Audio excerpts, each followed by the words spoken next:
Každý tretí človek na Slovensku hovorí, že sa pre svoju prácu rozhodol preto, že ho baví alebo je jeho koníčkom. Výraznú skupinu v rozhodovaní ovplyvnila rodina. Niektorí ľudia si však zameranie vyberali podľa toho, aby aspoň nejakú prácu mali. Baví vás vaša práca? Áno, baví. Moje zamestnanie ma baví, ale bohužiaľ je to na takej úrovni, že na mojej práci sa, ako by som to povedal, priživuje ďalších pár desiatok ľudí. Takže nedostávam určite tie peniaze, ktoré by som si zaslúžil. Aj podľa zákona. Rozhodovanie na základe toho, či človeka práca baví, je na prvom mieste. Hneď po ňom nasleduje pri výbere povolania vplyv rodičov. Tretím najčastejším dôvodom je rozhodovanie sa o svojom povolaní podľa toho, čo je vôbec dostupné. A vašu prácu ste si vyberali podľa toho, že vás baví, alebo kvôli platobným podmienkam? Tak jedno s druhým. Každopádne každá koruna navyše, tak si myslím, že každá tá odbornosť má svoju kvalifikáciu a ja som akože zámočník, zvárač. Si myslím, že je to dobre platené, ale bohužiaľ na Slovensku je to na zaplakanie. Tak to môžem tomu dodať. No ja robím v zahraničí, takže... Ale tak tiež sa to dá porovnať.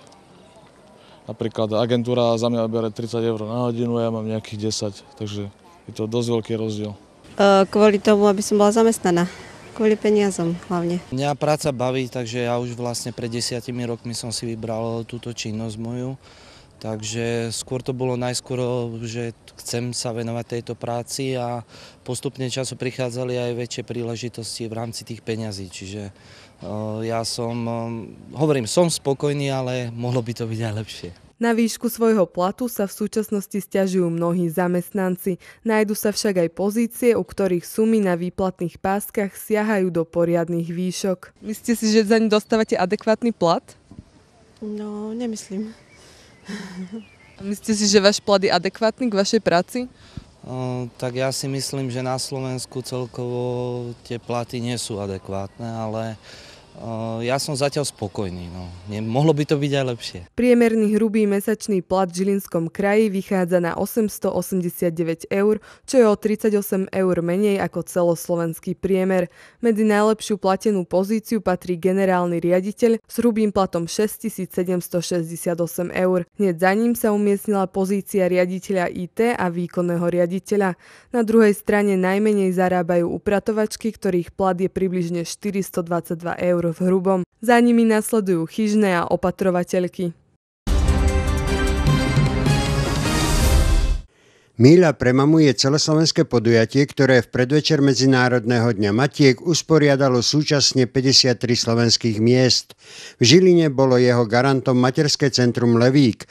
Počasie však k deťom a ich mamičkám nebolo v Žilinskom lesoparku Chrasť priaznivo naklonené a tak sa začiatok posunul o 1 hodinu. To však na atmosfére podujatia nijako zvlášť neubralo.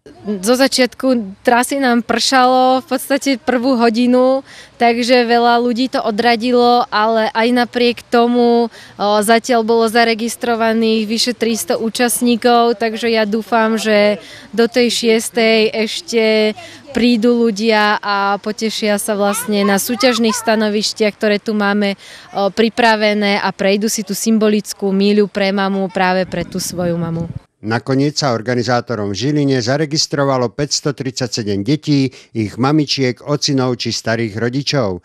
Všetci si mali z čoho vybrať a okrem symbolickej míle pre mamu mohli absolvovať aj množstvo súťaží a atrakcií. Pre deti sme pripravili 12 súťažných stanovíšť, skákací hrad, jazda na poníkoch, maľovanie na tvár, mali sme tu líčenie pre mamičky a hlavne každé dieťa po zasúťažení a po prejdení míle bude odmenené, čiže dostane nejakú cenu. Veľkí či malí mali v sobotu možnosť prežiť spolu jedno krásne popoludne a aj to bola jedna z hlavných myšlienok tohto podujatia.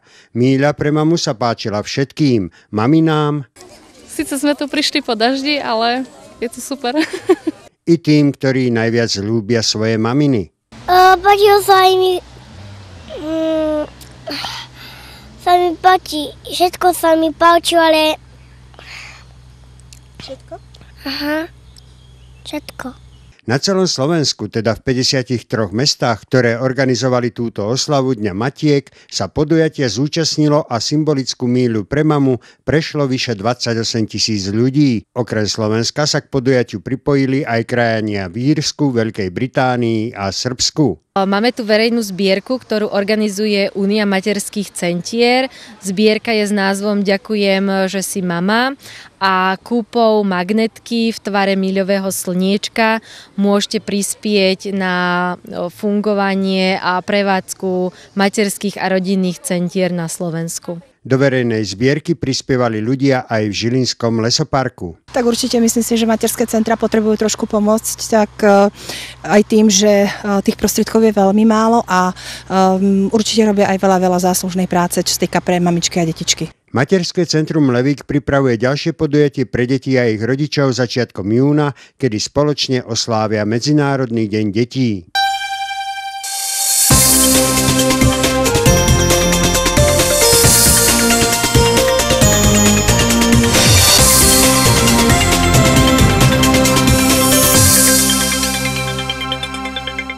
V sobotu sa na ihrisku v Bytarovej odohral zápas 14. kola najvyššej slovenskej futbalovej súťaže žien medzi domácimi hráčkami ŠKF Vík z Žilina a futbalistkami Slovana Bratislava.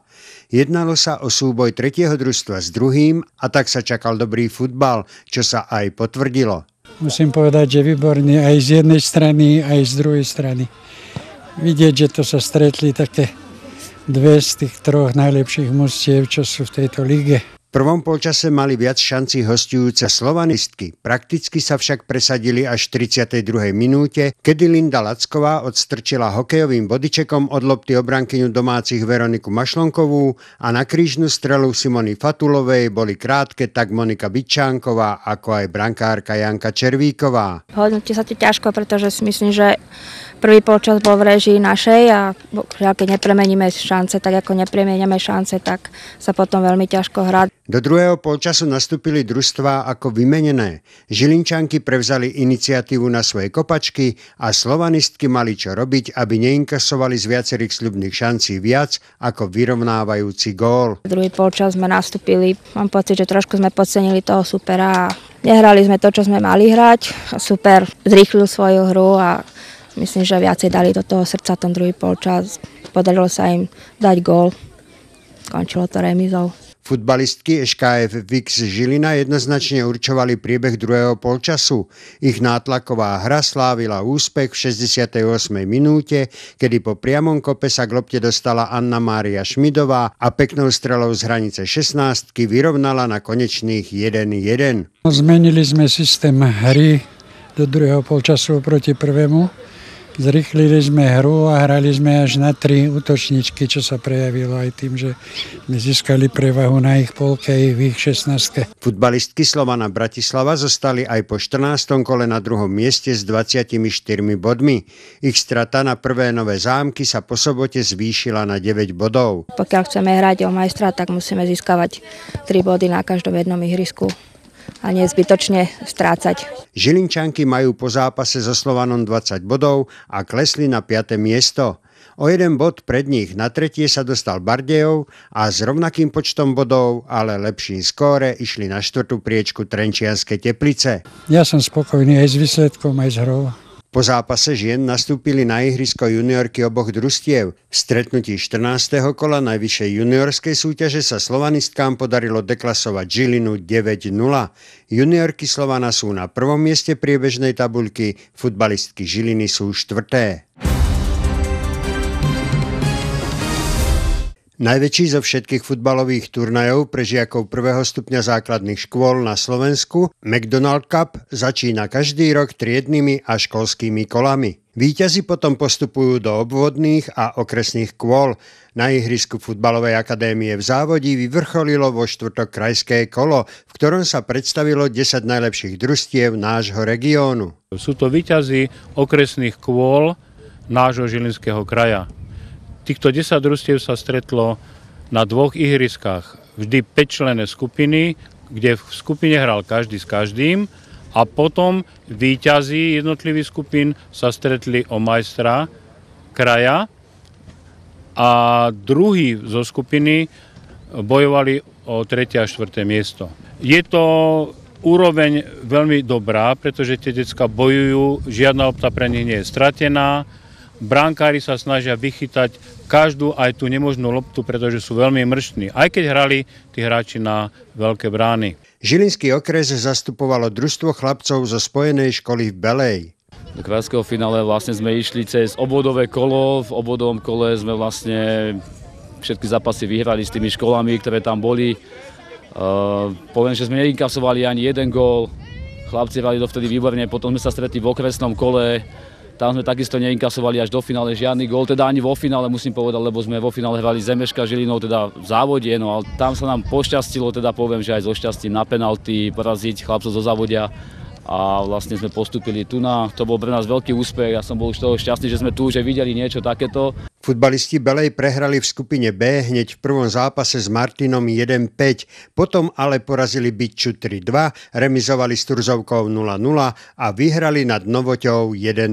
Pri rovnakom počte bodov s Bytčou rozhodoval o víťazovi skupiny vzájomný zápas a ten poslal do finále futbalistov Belej. Toto som absolútne nečakal po tej silnej skupine, ktorú sme mali. Fakt to boli vynikajúce manšafty, poviem, že aj lepšie ako my a mali sme šťastie. Není to ten futbal väčšinou o kvalite, je to aj o šťastí, o nejakom športovom šťastí. My sme chceli dneska, fakt asi najviac sme asi chceli zo všetkých, tak by som to povedal. Nie, že sme boli najlepší, ale najviac sme chceli. O 3. miesto sa stretla základná škola z Bytče so základnou školou z Ľubochne, pričom Byčania zvíťazili a skončili celkové na 3. mieste.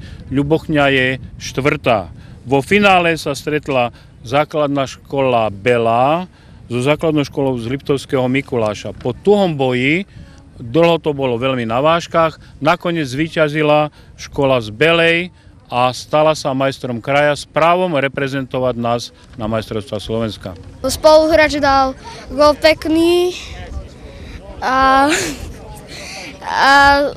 sme najlepší. Som spokojný, že sme vyhrali a že postupujeme do Nitry. Gratulujem tým chlapcom, nečakal som to, no. Je to bomba. V finále 17. ročníka McDonald Cupu sa bude hrať 18. a 19. júna v Nitre.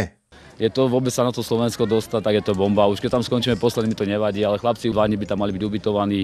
Už to je pre nich veľký zážitok a zahrať si s tými najlepšími 8 na Slovensku. Poviem, že malá dedinka z Bele, je to mega úspech, ako neviem, čo by som k tomu viac povedal. Patronát nad týmto ročníkom McDonald Cupu prevzal slovenský reprezentant Marek Hamšík, ktorý sa finálového turnaja osobne zúčastní. Malí futbalisti Belej tak budú mať možnosť stretnúť sa so svojím veľkým futbalovým vzorom. Záverečný turnaj majstrovstiev Slovenska v basketbale žiakov do 14 rokov sa od piatka do nedele konal v športovej hale na Rosinskej ceste v Žiline.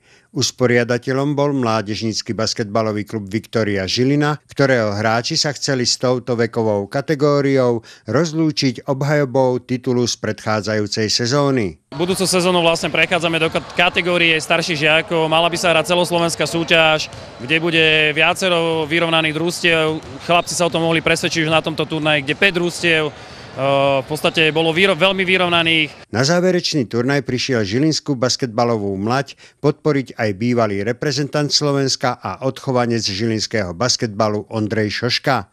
Ten skúsil porovnať hru mladých basketbalistov pred rokmi a teraz. Myslím, že je to stále rovnaké. Čo sa možno zmenilo, je trošku problém, že mladí hráči, keď vyjdú aj z juniorky, nedostávajú šancu medzi mužmi. Čo je veľký problém na Slovensku a v extralige. Kupuje sa veľa cudzincov, namiesto toho, aby dostali šancu Slováci a odchovanci klubov. Basketbalisti Viktórie Žilina vstúpili do turnaja piatkovými víťazstvami 64-47 nad Cvitom a 50-48 nad Interom Bratislava. V sobotu zaváhali najskôr so Sereďou, ktorej podľahli o 20 bodov 38-58. Sen o obhajobe titulu sa im definitívne rozplynul v stretnutí so Spiskovnovou Vsou, ktorej podľahli 54-62. V nedeľu v poslednom zápase turnaja im víťazstvo 66-43 nad Prievidzou zaistilo konečné 4. miesto. V podstate, že sme obhajovali titul minuloročný, tak keďže sme skončili až na 4. mieste, tak samozrejme, že som nespokojný. ako správny tréner, lebo hľadáme nedostatky, veci, ktoré musia chalani zlepšiť do budúcich čias, čo sa týka tréningu a tak ďalej. Chlapci si proste musia uvedomiť, že tá koncentrácia musí byť neustále na každom tréningu, na každom zápase, že nesmú lietať v oblákoch, takže asi takto. Majstrami Slovenska v kategórii žiakov do 14 rokov sa stali basketbalisti z Spišskej Novej Vsi. O poradí na 2. až 4. mieste rozhodovalo pri rovnosti bodov skóre zo vzájomných zápasov a to rozhodlo, že druhý skončia hráči Lokomotívy Sereď, 3. Inter Bratislava a 4. Viktória Žilina. 5. miesto obsadili basketbalisti Prievidze, 6. chlapci Iskry Svit. A čo želá mladým basketbalistom Ondro Šoška? Hlavne veľa šťastia, nech veľa trénujú a treba veriť, že dostanú šancu aj prvoligovom týme a budú prínosom aj pre reprezentáciu, aj pre slovenské kluby. Seriál basketbalových šampionátov pokračuje v Žiline aj počas nastávajúceho víkendu. Od piatka do nedele budú bojovať o titul majstra Slovenska juniori. Okrem žilinských tímov Akademiku Žilinská univerzita a MBK Viktória Žilina budú chcieť medaile získať aj Bratislavská Karlovka a juniori Prievidze.